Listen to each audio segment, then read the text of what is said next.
Hello mga sangkay mga kalingap! Welcome back to my channel. Kumusta? Kumusta kayong lahat? So for today's video, gagawa ko ng reaction, no? Ito'y patungkol dito sa aking nakitang kumakalat ngayon, no? Na comment, no? Ni Viansay. Galing ito doon sa live yata ni Papa Scheider, no? And ngayon, nagiging viral ngayon itong comment niyang ito. Pero bago ang lahat, no, bago natin pag-usapan yan, shoutout muna kay Kuya Val, kay Ated na kay Kalinga Prab. Sa inyong lahat na patuloy na sumusuporta at nagmamahal kay Sangkay, mega love shoutout. So itong reaction na ito, no, na aking gagawin, paalala lamang, ito'y hindi pagkundina, kundi ito'y pagbibigay lamang ng isang kuro-kuro, opinion, points of view. Wala tayong nais na siraan, o no, or bastusin, balahurain dito, kundi tayo magbibigay lamang ng points of view natin dito sa comment na ito na kumakalat ngayon.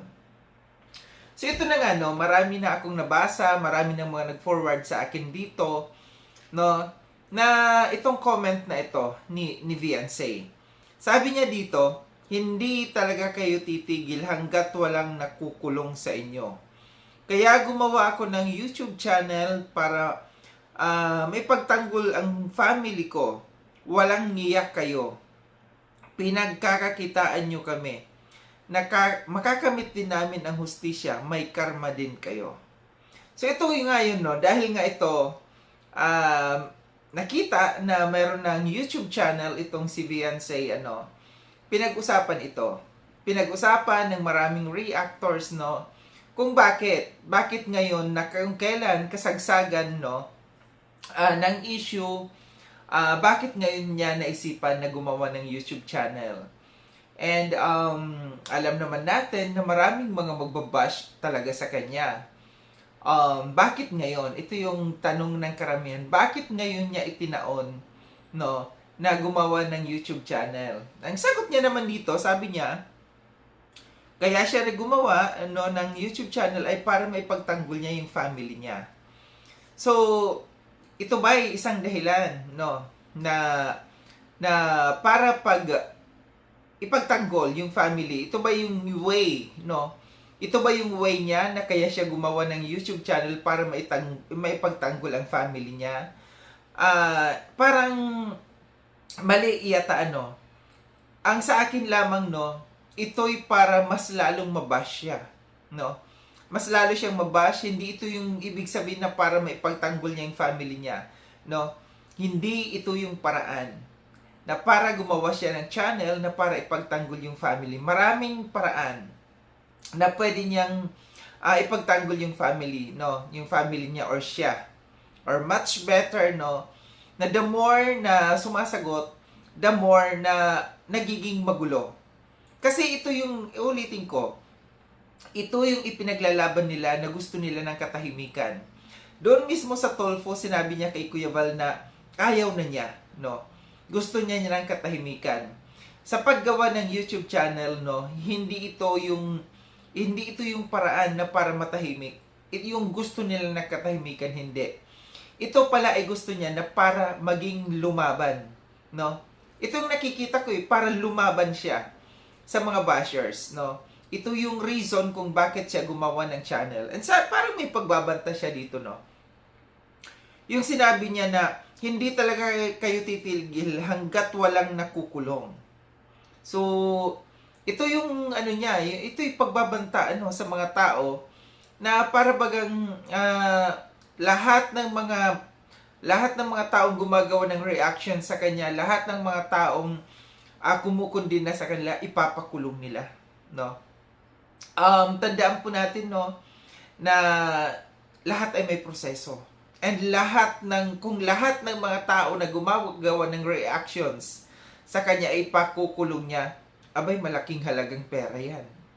Alam naman natin, na hindi basta-basta na magkaso. Hindi ko sinasabi, no, na siya walang kakayahan, pero sa dami ba naman ng mga tao na kumukundina sa kanila ngayon, kaya niya bang ipakulong lahat na yun, no?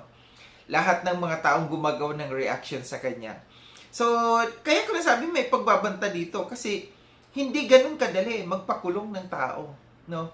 Pwede mong maipakulong yung tao kung talagang may krimen na ginawa, kung talagang may mga pagmumura na ginawa sa iyo, kung talagang mayroong matibay, solido na ginawang talagang yung pangyuyurak sa iyong pagkatao.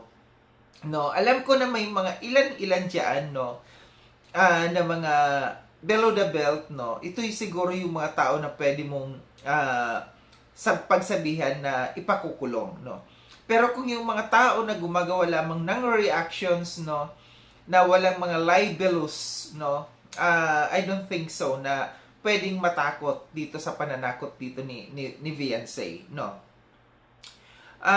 Sabi pa niya dito,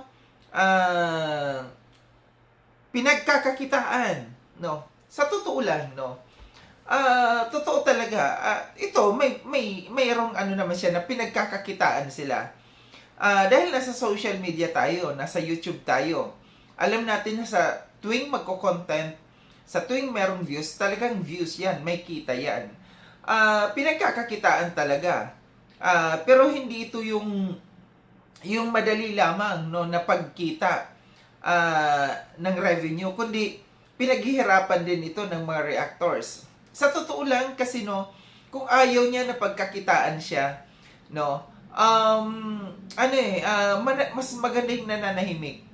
Kasi kung sa totoo lang, mas lalo lang lumala itong sitwasyon na ito nung time na nagpatulfo. Kasi kung doon sa pag-alis niya sa Kalingap, no, kung walang tulfuhan, malamang sa malamang stop na itong mga ano na ito, itong issue na ito.